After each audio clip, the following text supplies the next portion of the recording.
Obviously going to Bahrain for the race. We know the place from testing this winter, and I think we have much more experience, more knowledge now after first couple of races, and hopefully we can put that learning and knowing things a bit better to improve things for the next race. And I mean, we still have a lot has to be done, but I mean, we try to sort things out as quickly as we can, and hopefully get a good result next race.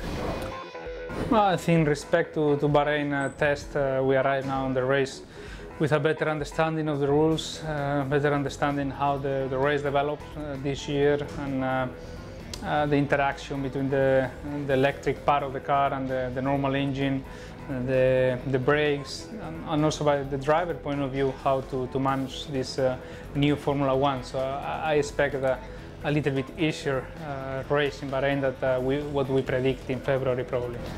The Bahrain circuit is not many corners in the end, but it seems to be very difficult to get the lap right from some high-speed stuff and then very low-speed corners. So it's kind of combination of everything. So even you would think that after not awful many corners it would be easy to make laps, but it seems to be quite complicated circuit to make a good lap. So let's hope we get a good setup and improve the car a little bit, and can be up there in the fight.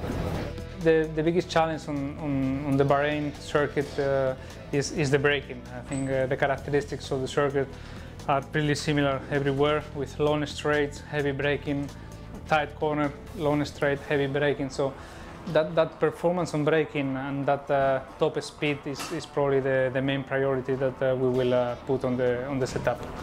Every circuit is different for fuel, for tires, the weather can change. I think comparing Bahrain to the first two races, I think the fuel saving will be a big key there.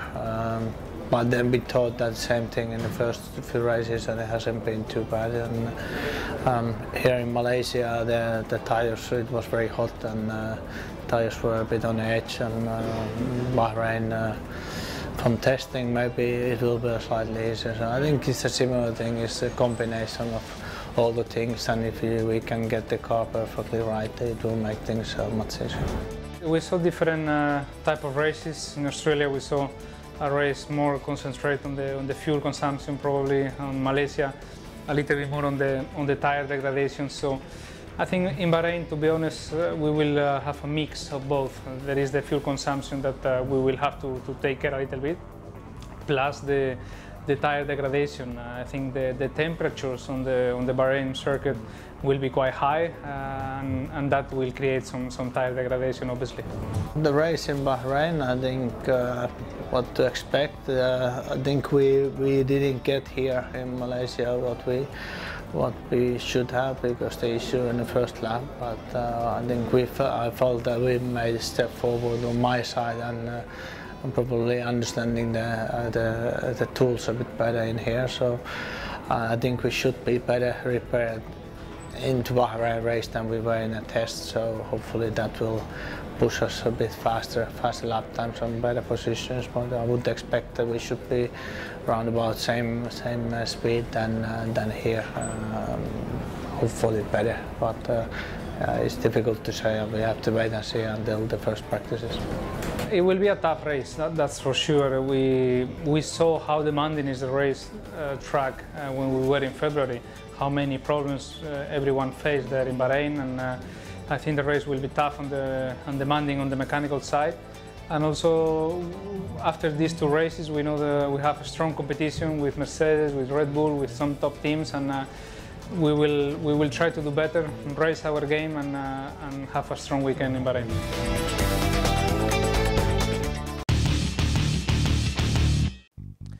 Apart from the usual task of steering, on an F1 car, the steering wheel is the main interface between the driver and all the electronic systems of the car. Rear flap, to activate the DRS.